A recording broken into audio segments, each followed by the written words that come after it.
Hello everyone, my name is Zenitsu and I'm back with another Digimon deck profile video. So today I'm going to be taking a look at BT08, and BT08 offers us lots of new and powerful cards to build and iterate on some new and existing decks. And today's deck that I'm going to be taking a look at is going to be Blue Hybrids. So Blue Hybrids unfortunately really didn't get a whole lot of tech that it actually wants to use from BT08, but we still have lots of different ways that we could tech the deck and really spice it up. I do think that the cookie color successful list from BT07 is still going to be good in BT08, even though BT08 adds a little bit of tamer hate, and it also adds a little bit of ways to actually be able to fight against the whole core concept of what Blue Hybrids is trying to do, which is going to be stripping and stunning the opponent's Digimon to prevent them from really doing anything. So the big matchup that you're going to have to be very wary of going into BT08 with this style of deck is the fact that any deck that utilizes DNA Digivolution as a mechanic will be able to get around your stun locks, which is a little bit unfortunate, but it just gives the opponent the actual ability to be able to fight back, whereas in BT07 they didn't have that at all,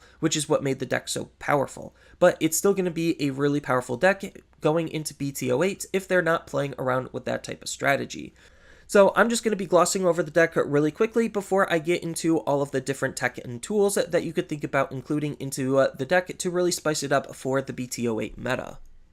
Starting off with the Digitama, I'm going to be running one copy of Upamon. This is the 5th Digitama and can really be anything you want it to be. We're just trying to utilize the Digitamas to draw as much as we possibly can. So Upamon is one of the best generic draw engines that we have because we're already stripping the opponent of their inheritable sources, leaving them with the Digimon without any, allowing us to draw even easier with Upamon. But I do think the preferred Digitama for the deck is still Kyaromon, just because if we're sitting on our floodgates to try to limit the opponent's actions, then Kyaromon is going to allow us to passively draw when we strip the opponent of their sources. As far as the rookies go, the rookie lineup is relatively simple. Strabimon from BT04 is going to help us dig out our hybrids and our tamers, and Bokomon is going to fulfill that same role, except he's a white Digimon. He's probably more of a flex spot now more than ever in this meta, just because there's so much low-level Digimon removal that we actually want to try to use our level 3s to sometimes Digivolve up the chain with. But Bokomon is still really good just because he also has the secondary ability to help us make our tamer evolutions free or reduced on top of his search factor. Then we're still going to want to run the floodgates. I've been testing the deck without running the floodgates, and I still think the floodgates are too good and too important to not run just because we have the deck space for them. So Syakomon prevents them from reducing their Digivolution costs, which at first seemed not so good, but with the rise in popularity and strength of yellow hybrids, I think Syakomon is still a really good and needed card into the deck to prevent the opponent from utilizing their Jet Sylphimons as effectively as they possibly could. And then the last rookie of the deck is going to be ModokiBetamon, just because ModokiBetamon is that other floodgate to stop the opponent from gaining memory. Then, as far as the level 4s go, KendoGarurumon is going to be more of a tech card. There's not necessarily a whole bunch of low-level Digimon floating around, but he's still a really good card to include in case they actually have any, just because there's a lot of search tools on the level 3 bodies. So if they just hard play a level 3 past the turn, we could go up into KendoGarurumon and possibly get rid of that level 3 for basically 0 effort. He is a little bit more of an expensive card than some of our other hybrids, which is a little bit unfortunate, but he's still a good tech card to include and is kind of a flex spot as a result. But as far as the main stats of the level 4 slot go, Kumamon is still really good just because he's a generic card to Digivolve on top of our tamers with, and he actually has an upside compared to Lobomon from BT04, where we get to trash a Digivolution source from the bottom of one of the opponent's Digimon, so it's just a good card to try to help get rid of the opponent's sources, so that way we could put them in an easier position to stunlock their Digimon. And the card we're going to be stunlocking their Digimon more often than not with is going to be Korikakumon. So Korikakumon's whole intended purpose, on top of all of his flexible evolutions, is to take advantage of Digivolving him on top of a hybrid or a Tommy to be able to stunlock the opponent's Digimon. Then we're going to be using our level 5 to add him back to our hand to re-stun the opponent's Digimon on top of Tommy's effect to reapply the stun. So that's kind of how the deck is super powerful, is just applying this stun to the opponent's Digimon with very easy ways to strip the opponent's sources to be able to trigger his ability. Then, as far as the level 5s go, we really only need Beowolfmon from BT07, just because Beowolfmon is allowing us to reuse our level 4s. So the reason why our level 4 count is kind of on the lower side is because we actually are going to be using more than the opponent expects, because every Beowulf theoretically is also another level 4 that we could add into our hand, while also controlling the opponent's field by getting rid of one of their level 4 or lower Digimon for just swinging with this card and utilizing his ability. On top of the fact that he is in the new line of hybrids, and the new line of level 5 hybrids have this ability where if we're digivolving him from a tamer stack, then he actually only costs 1 to digivolve versus the normal 3, so he's just a faster and stronger card for us to want to use. Then, as far as the level 6s go, the deck really doesn't need any level 6s, but usually we play a tech 1 or 2 of for our level 6s just to make use of our Beowolfmons. So if our Beowolfmons are ever sitting on the field and they're not really doing anything because we used up his ability, then something like an Azulongmon is an absolutely perfect card to go into. What makes Azulongmon one of the best level 6s for the deck is the fact that he's also stripping the opponent's sources, on top of the fact that he can make himself cheaper, so he's easier to get up into. Then he also gains Security Attack Plus for each of the opponent's Digimon with no Digivolution sources, so him being at 13k with a whole bunch of Security Attack means that he could wipe the opponent's security out if they don't have anything that's going to be able to stop Azulongmon, making him just the powerhouse backbone for the deck. Then, for that very similar reason, we're also going to be running Susanomon, just because Susanomon has a lot of punch to him. So him naturally having Security Attack plus 2 means he's going to always swing for 3 checks at 15k, which is still really strong, on top of the fact that he's also removing a body when we Digivolve up into him, and we have different ways to Digivolve into him, make him a very appealing card. So we could Digivolve him on top of an Azulong if we really wanted to, but more often than not, what we're trying to do is actually line up his ability to be able to Digivolve on top of a Tamer. So him Digivolving on top of a Tamer means that we're going to be tucking cards mostly from our trash that we used aggressively underneath our deck to be able to get up into him, and because Blue has some really good memory manipulation and management, it's not going to be very hard for us to get to 7 memory to not pass the turn by Digivolving into Susanomon. Then, as far as our options go, we're going to be running Howling Memory Boost, just because it's another good card to continuously try to strip and stun the opponent's Digimon, while being a memory boost to gain us 2 memory at a later turn, which we want to use in our very aggressive pushes to Digivolve on top of our Tamers even more for extra aggression. Next, we're going to be also running Ice Wall, because even though this card is limited to 1, it's still just that good of a defensive option for us to use, because at worst it's a Hammer Spark in security, and at best it basically turns the opponent's aggression off for a single turn by taxing all of their attacks. And then the last option is going to be Hammer Spark, because, well, it's Hammer Spark. Having tempo is really important, plus its security ability is also pretty annoying because people are going to be running less floodgates to try to stop this ability from triggering, and this ability could really put the opponents off their tempo plan, which they probably need in order to be as efficient as they possibly can. But the fact that this card is just some instant tempo for us, allowing us to make more powerful plays, still makes this card very appealing.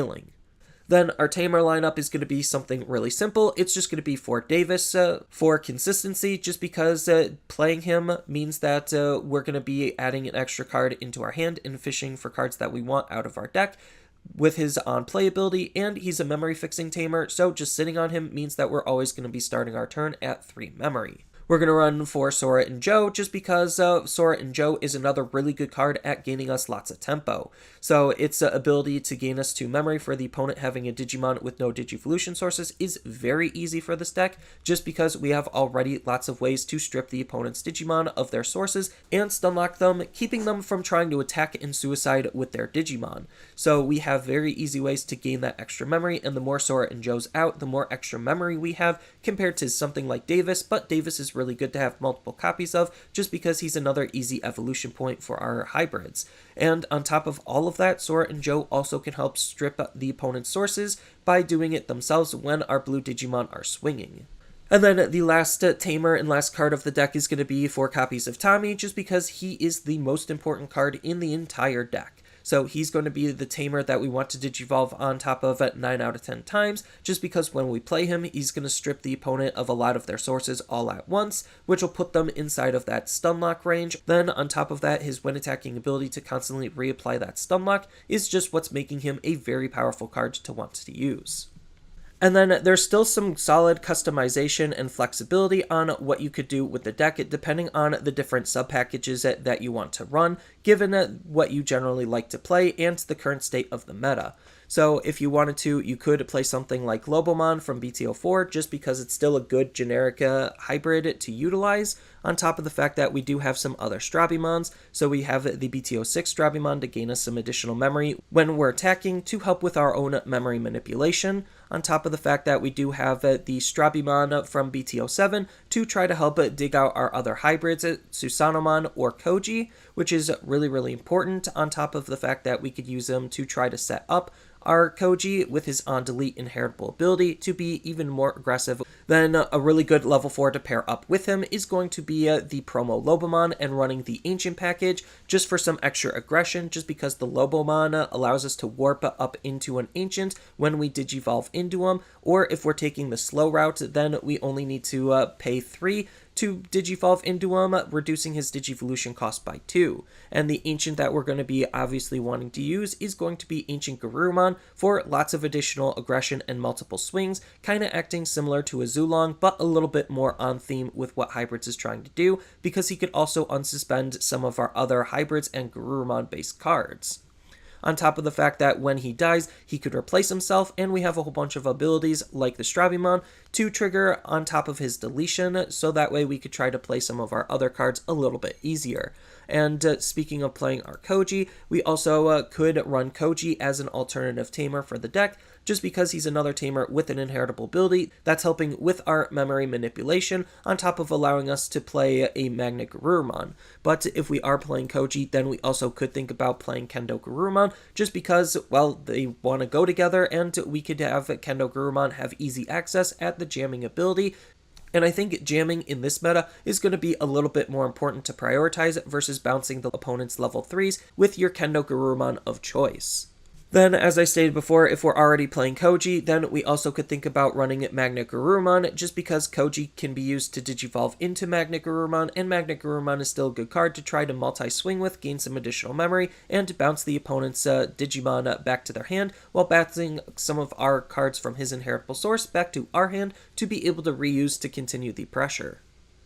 But if you want to forego those extra hybrids, we even can think about utilizing Matt Ishida and the Bond package, just because warping is still a very powerful ability. So Matt allows us to gain some extra memory and extra card draw for utilizing our Gabumons and Garurumons. We're not really going to be utilizing Garurumons, but it's mostly for raising our Gabumons. Then he has the ability to let us warp into a Bond, which is the primary purpose on why we're going to be utilizing the Bond package, because he's just another really good tamer that we could use, and the Bond package doesn't take up a whole lot of deck space. So the Bond package really is just utilizing Bond of Friendship to try to get some multiple swings out and control the opponent's field, which in this type of environment, if they're just sitting on their level 5s or lower, could be really important to get those off the field with all of his possible attacks. And to go with the Bond package, we have the Gabumon from BT06 to allow our Bond of Friendship to have an extra swing, on top of being able to play our mats a little bit easier. But as far as the second best Gabumon for the deck to think about utilizing, we do have the Classic Collection Gabumon, because when we're attacking with our level 4 Digimon, when we're actually going up the stages, then he allows us to dig out a Tamer and a Gabumon, so it just helps with searching out some of those parts and pieces that we're looking for already. But if you don't really want to try to incorporate other sub-packages, then we also have the promo Vikemon as another fantastic level 6 for the deck to use. He's not going to help with the deck's overall damage output, but he is going to help continue the deck's control type gameplay. So he has the ability to stunlock 3 of the opponent's Digimon, which is really good when they don't have any sources, which again isn't very hard to get the deck in. Then, when he attacks, we get to bounce a Digimon with no Digivolution sources back to the owner's hand, so we could slowly get rid of those level 6s that we have such a hard time dealing with. Then if we do want some various different forms of removal for at least the opponent's mid to low level Digimon, then we have something like Aqua Viper and Forbidden Trident to bounce those Digimon back to the opponent's hand. Forbidden Trident is a good boost card to try to make sure our Digimon live swinging into the opponent's security a little bit more, but Aqua Viper is just a good card to just bounce one of our Digimon so that way we could reuse it to bounce at 2 of the opponent's level 4 or lower, which could be relatively important depending on the matchup.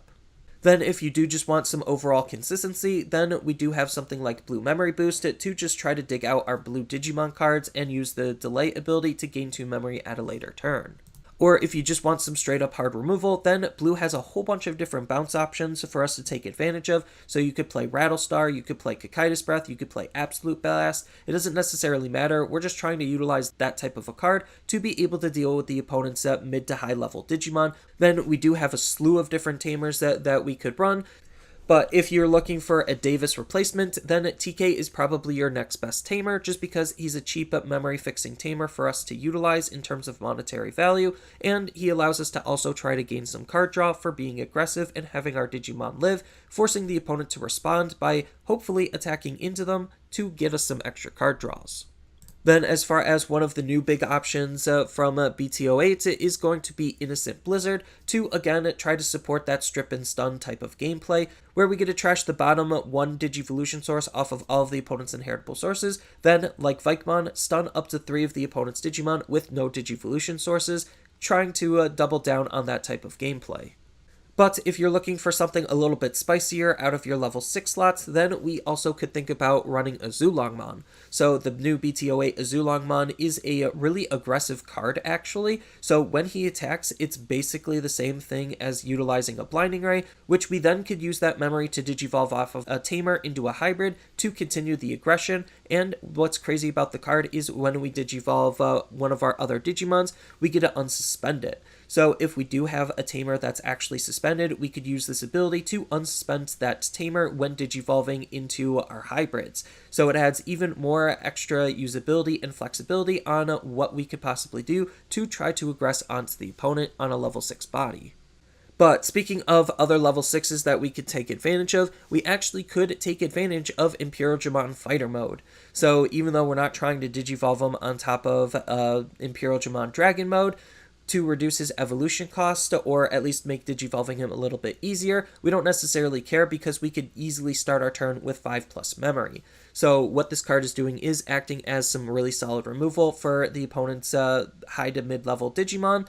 which is good because that's something the deck generally struggles with, and he could be very aggressive on his own rights, allowing us to unsuspend him and possibly suspend one of the opponent's Digimon down. Then, to make easier use of him, we also do have Davis and Ken as a really good duo tamer to be able to count as both the blue and the green sources for our Imperialdramon Fighter Mode if we're literally just climbing up our stages by using them as an inheritable source. So he also is really good at passively trying to gain us some additional memory for utilizing blue and green Digimon, which we could possibly try to take advantage of, and he also helps unsuspend our 2-color Digimon, which we're not going to be running a whole lot of, but if you're thinking about trying to splash in Imperialdramon or Azulong, could actually come in handy. And to go with the fact that we could dip a little bit into blue and green, we could just play Megadeth as one of the best removal options that we have access to, being a really cheap and easy suspend and bounce option all in one. And one of the other big mechanics that we could try to take advantage of in the deck is actually DNA Digivolution. So if you just want to splash in Chimeramon, I actually think Chimeramon is pretty decent, just because depending on how you build your deck to incorporate Chimeramon a little bit better, could make him even more efficient. Just because we do have Davis and Ken to act as another 2-color source, on top of the fact that we could splash in cards to be able to make DNA Digivolution a little bit easier, like the Stingmon or the Ankylamon, to also count as extra colors and extra sources for our Chimeramon. So Chimeramon is a really good card also to play in combination with Magna Garurumon, because we could stack our deck with multiple different hybrids on all of our different levels. So it's just a really interesting card that has lots of fun synergy with how you could possibly build the deck. But even though Blue Hybrids isn't going to be doing as well in BT08 just because of the new decks and the new playstyles that we have, it's still going to be a very strong deck if the decks aren't necessarily incorporating any of those new strategies or new mechanics. So I think there's still a lot of life and a lot of blood left in Blue Hybrids. It just requires a little bit more experimentation, but even at worst, its cookie cutter version is still going to be a really strong deck to continue to play. So that's all I really have for this video. As always, feel free to tell me your thoughts down in the comments below, and down in the description below are a couple of different ways you could support me and the channel. So I do have a TCG Player affiliate link, so when you use that link to buy cards off of TCG Player, then some of that money will go to supporting me and the channel. I also do make and sell playmats over on Overcard Gamers on Facebook, so when you buy a playmat with my design, then some of that money will also go to help supporting me and the channel. And on top of all of that, I do have a Twitch account over on twitch.tv/Zenitsu, so giving me a follow and a subscription also helps support me there, and I do play Digimon on top of various other games on that platform as well. So thank you everyone for watching, and as always, don't forget to like, share, and subscribe for more content, and I'll see you in the next video.